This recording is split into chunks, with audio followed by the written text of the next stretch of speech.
everyone, and welcome back to the channel. If you have been patiently waiting for the builder Q&A that I had promised, thank you so much for your patience. The time has come. Sorry about the delay on that. Corey had something else come up, but he is en route as we speak. So I thought I would just take a moment, let you know what questions we are going to cover.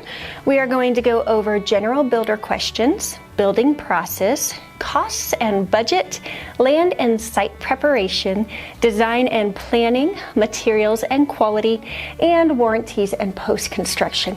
If it does get long, I will probably break this into a few videos, but I will create a playlist where you can access all of them. And I should introduce myself. I am Janet Cantrell, a local realtor and broker here in Flathead County, Montana. Thank you so much for joining me. If you are new to the channel, be sure to hit that subscribe button and stay a while, and don't be shy. I love reading your comments and answering any questions that you have.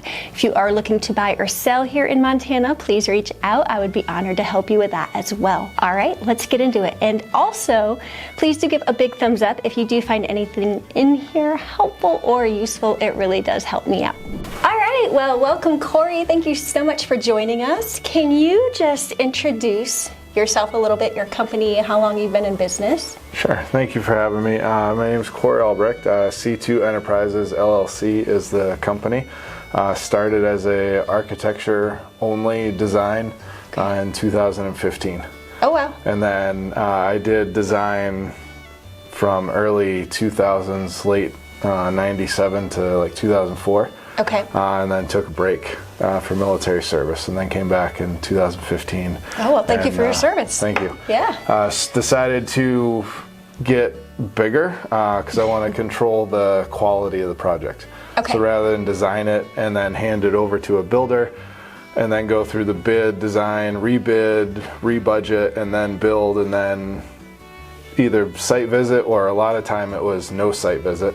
Okay. And then the building was left up to the contractor or the builder with the client, and okay. I wasn't involved. Gotcha. So I wanted to control the quality and the end product. So what I drew and spent 3 or 4 months designing ended up coming out at the other end looking like I drew it. Whether it was exactly the way I thought it would be built is different. Contractors all have different building methods and construction methods, but I wanted to control the quality, make sure it came out the right way, it looked the right way, and the client got what we designed, and there weren't changes down the road that either impacted something else or completely changed the look of the house when they got finished.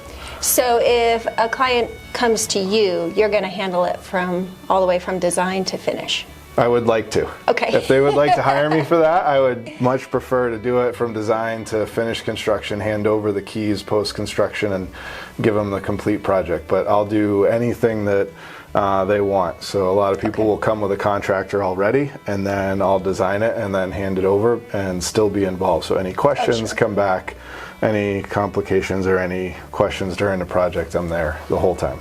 Okay, perfect. And then, are you licensed and insured to build in Montana? Yes. Okay. And Montana requires that. If you're going to be anything in construction, you have to be licensed as an independent contractor. Okay. And then the insurance is on you, but you wouldn't be a very good business practice if you weren't insured for what you were doing.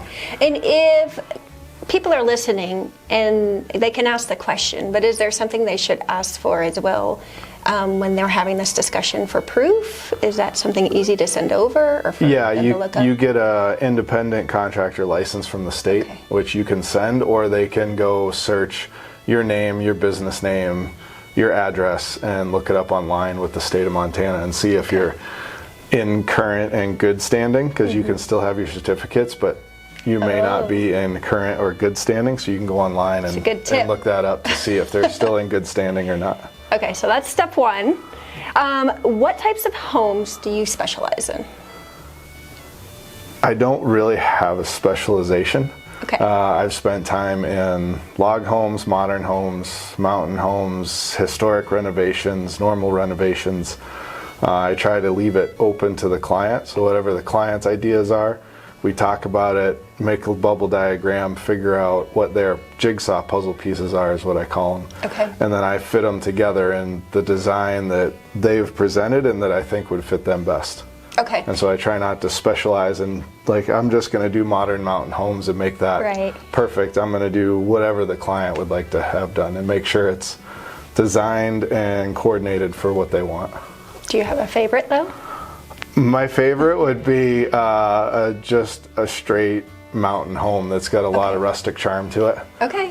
It's a lot of fun to design the finished details in those homes rather than, you know, I call some of it contractor grade, even though I'm a contractor, is you go and just pick out the plain trim and the plain paint and make it simple and easy. And I'd rather make a smaller house but customize everything inside of it so that each piece fits and belongs where it's supposed to go. Sure, that makes sense. How do you feel about log homes? They're a lot different, right? They are a lot different. The biggest difference is going to be maintenance. Okay. On the outside. So for you, it's not a huge difference. No, but for the client, they're going to spend more time with maintenance. Okay. Not any more than you would spend if you were doing natural materials on the outside. If you did real wood siding, real wood trim, real wood windows, you'd have the same amount of maintenance as a log home.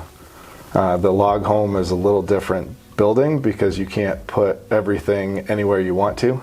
You've got to make sure you plan it out, put electrical and plumbing, and have it all come up in the right spots, and have somebody who's done it that knows that, like washer and dryers, you can't just put them on the exterior wall with the logs. You've got to build a wall inside the logs for the washer dryer, so all the plumbing and everything comes up in the house and is insulated from freezing. Which is a great point for those of you watching, because I have heard an electrician that I just had out to a log home that's listed for sale talk about some of his log home stories for electrical and the nightmare it can become. Yes, So. and electrical too, because they'll put electrical in and then the electrical box will go on the wall, but they won't plan it to be in the wall, so there'll be a conduit that comes up through the floor and a big box on the inside of your house that's just on the wall, which isn't very pleasing to have in your house. Sure. Yes. Not very aesthetic. No. Okay, and since we are discussing building, I thought it would be fun to take a little break here and share one of the lots that I currently have listed. It's an amazing lot. It's right outside of Kalispell. You're less than 15 minutes to downtown Kalispell, northern Kalispell. But I just posted on Facebook and Instagram last week, which, by the way, you're welcome to follow me there as well at Radiant Realty MT. I would love to have you. But I posted a video of a whole herd of elk going by next to the lot. So you have that country feel, but you're so close to town and all of the amenities. And of course, in this area, Flathead County, Montana, we're also close to Glacier National Park and Whitefish Mountain Resort, so you have that as well. This lot is fairly flat, clear, level, ready to build. It has community water, saving on those well drilling costs. It also has community septic that you can tie into. It has hiking trails right outside your front door. Oh, and it's just under an acre, but it is surrounded on 3 sides by open space. So you have HOA green space, you have the Batavia waterfowl production area, which is protected land, and then you have trust property. So hiking trails right out your front door. This really is prime real estate. So I will post a link in the description box below. If you are interested, be sure to check that out. Okay, so now we are going to move on to the building process. So what is the typical timeline for building a home in Montana? Yeah, it depends on the home, but typically it's 6 to 8 months. Okay. The more customization you have in the house, the longer it takes. Sure. But 6 to 8 months is the construction process, and then plan on 3 to 4 months for the design prior to that. Okay, so basically almost a year from start to finish. Yes. Okay. Yeah. And I may be getting ahead of myself, but where in that point, I mean, before you do your design, you're wanting a lot picked out, right? Because isn't that somewhat contingent on the terrain? It's helpful, but initially, if we meet and we talk about the design and the style of the home, you can be in the process of looking for property, and then once we get the floor plan done, then we can determine if you can have a full basement or crawl space, or if we do a slab. So you don't have to have the property purchased right away, but it does make the process faster. Sure. And if they do the design and then try to look for a lot, you could always make recommendations for what they should be looking for. Yes, and then we can design the whole thing, and then once they find a lot, if it doesn't exactly fit, then we can do a site analysis and adjust the foundation or the basement to fit the lot. So if they went from hey, I found this property, it's nice and flat, it's easy to put a house on, and they found a piece that they really love and it's perfect, but it's challenging because there's a lot of slope, then it just means we have to go back to the drawing table and take a couple weeks and make sure the foundation and structural hold on that lot, but we can adjust it after as well. So if they wanted to get a design and know that they want 2,500 square feet and lay the whole thing out, knowing that they may have to adjust the basement or foundation later, they could do that too. Okay, and typically for those adjustments, and it might not be standard, but obviously there's an additional cost because it's extra time for you. Yes. Is there a range those typically fall within to do those adjustments? The adjustments are usually done by the hour. Okay. And right after we talk, we have a meeting with the site or the project, and then I can give an hour estimate on how long I think it would take. Okay. So they'll know up front. Perfect. But all the other costs for design I do by square foot. Okay. And there's a bunch of other factors that are involved, but that way the client has a set number they can plan on for the drawings rather than, hey, we're just going to bill you by the hour. And then every change they make extends it more hours, or the delays, or if they change material, change design, we start over. It really changes the cost. But this way there's an upfront cost, an upfront timeline, and a schedule, and they know what I expect from them and then what they expect from me as far as changes. And then if we make changes, we can adjust the cost after that. But at least they have a budget up front that says it'll be this much. Okay, perfect. So what are the key steps in the prep, planning, and construction process? We already said the first one is start a year out. Yeah. Everybody usually waits. Sure. And it's always warm weather. Everybody comes by in April and says, hey, we're looking at property, I want to build a house, I want to start in July. That is very restrictive. Because start in January. Everybody's really busy, and I would even say if you want to build in the summer coming up, that you should start looking in October the year before. Okay, fall. Yeah. The contractors in the valley, in the area, are really busy. A lot of the designers are really busy. It's a really busy market right now. I try to keep myself 3 or 4 months out on new projects. I try not to get a huge backlog, whereas I've seen some other guys that have a backlog of 2 to 3 years. Oh my goodness. Where they accept the deposit and wait. And I don't think that's fair to somebody looking to build to wait that long for anticipation. So I try to stay 3 to 4 months with new projects, sometimes 6. Okay. So yeah, start looking property and design the fall before you want to build. And that's one of the later questions I know that we'll look at, but to think about is building in Montana doesn't happen year round. Right. You can, but it's usually we do all the groundwork and all the building of the house or structure in the summer, and then we move inside the same structure. So we try to plan it out to where all exterior stuff is done by the fall, and then your house gets finished over the winter. Unless you start early enough. Makes perfect sense. Yeah. If you start in April this year, we started in April so we can finish end of the summer. Okay. And then get another one in right before winter, but try to finish most of the houses during the winter. Yeah. Okay. Yeah. How do you, I'm sure it's different with everybody, but how do you handle delays such as weather or supply chain issues?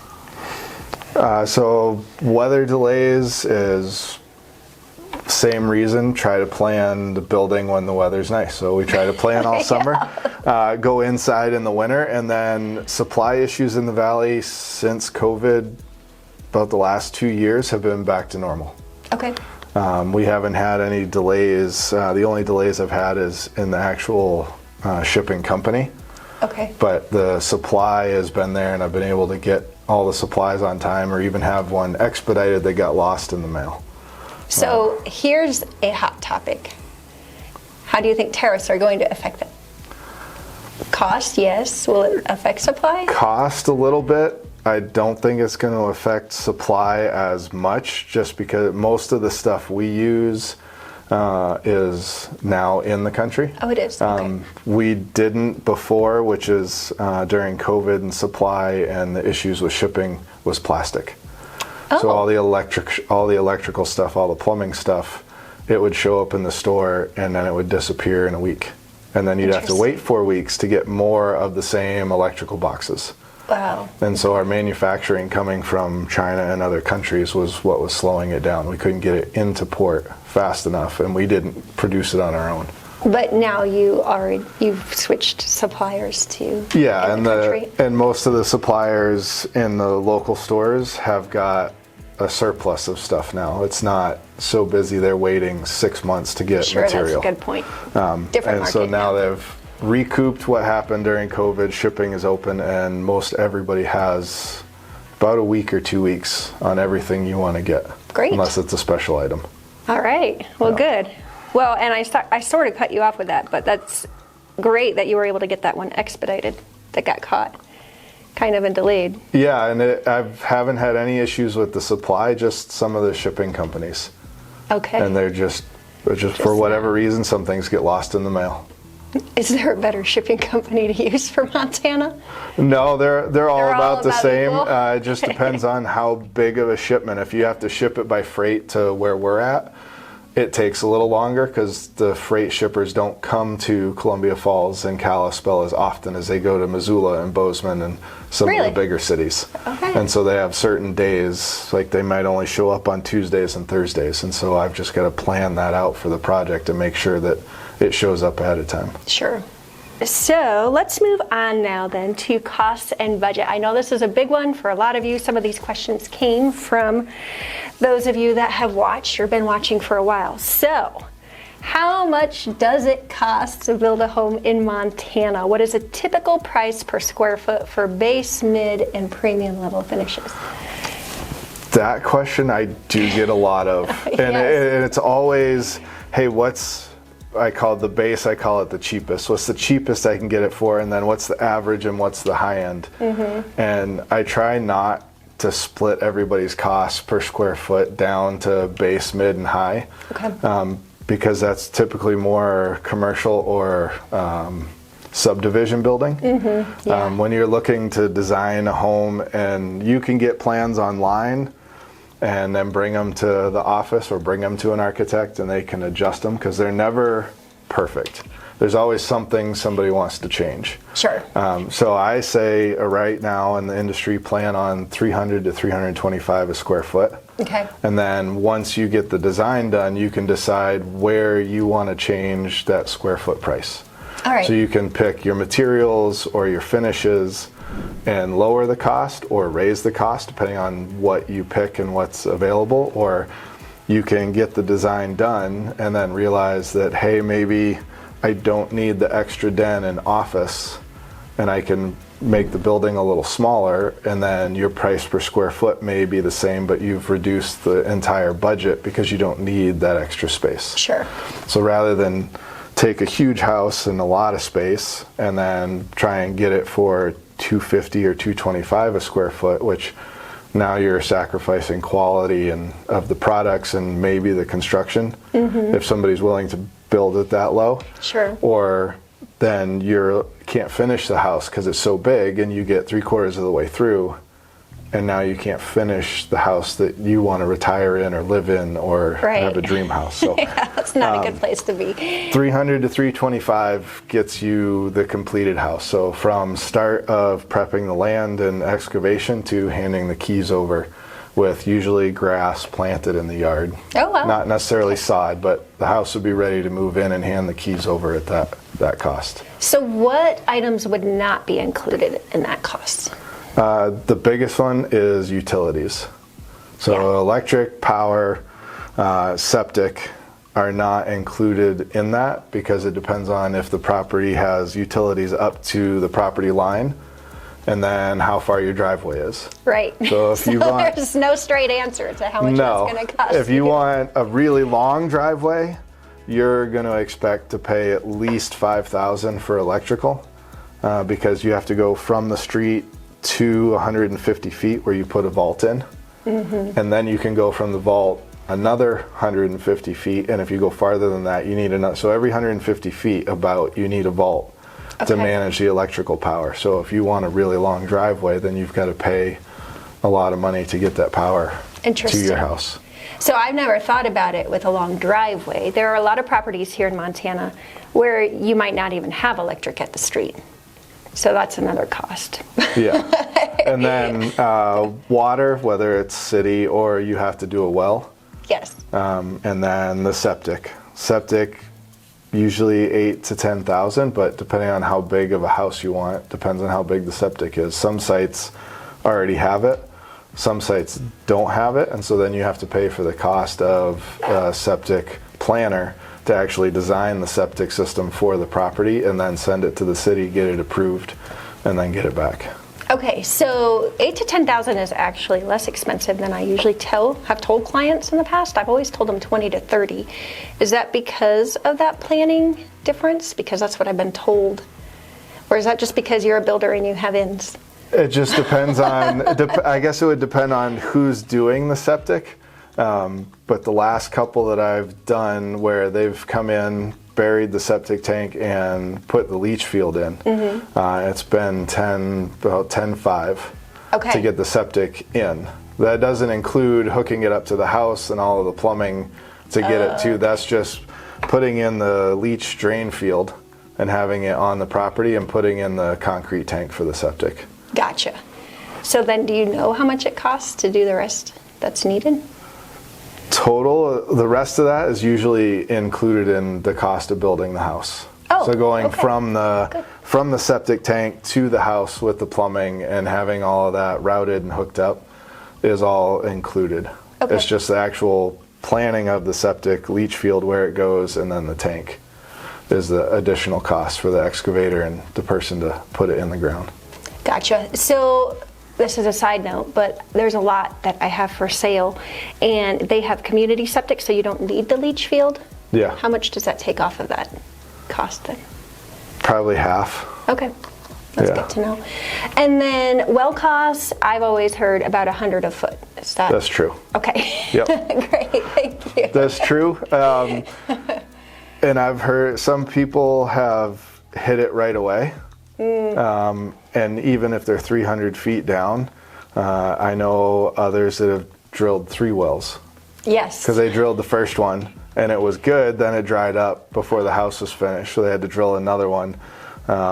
And it's just random. Some people will go get a water finder, a water technician. He comes out and some of them will bring the stick out and walk for water, and they find it every time. Is that what they call, I've heard them call well wishers? Yeah. Like with the, okay. Yep, with the wish stick. And one guy didn't, and he wished he did. He put the pump truck in. They were drilling off the back of the pump truck, and they couldn't find water, and they were down 2,000 feet. Oh, no. And so they stopped, and they brought the well wisher out, and he walked to the front of the truck and said, "Turn the truck around." They turned the truck around, started drilling, and they went down 600 feet and got water. So get a well wisher. Yeah. Maybe. That's good to know. Okay. Okay, so we just looked at the time, and it took us about an hour to get through all of those questions. So I'm going to break this up into 4 15 to 20 minute videos and make it a little bit easier for you to watch. So if you haven't already, be sure to hit that notification bell so you get notified when the new videos drop. I will probably just do it back to back 4 weeks in a row every Sunday. And if you're catching this after the fact, they will be in a playlist called Building in Montana, so you can watch them straight through. Thank you so much for joining us today. I hope that was helpful. If it was, please do give a big thumbs up. It really helps me out with the channel. And also, I'm going to put Corey's contact information in the description box below. That way, if you have additional questions, feel free to reach out. I mean, Corey even commented that he couldn't go into as much detail about things just given our timeline as he would have wanted to. So if you do have additional questions, feel free to reach out to him or myself. We are happy to help anytime. Have an amazing week, and I will see you next time.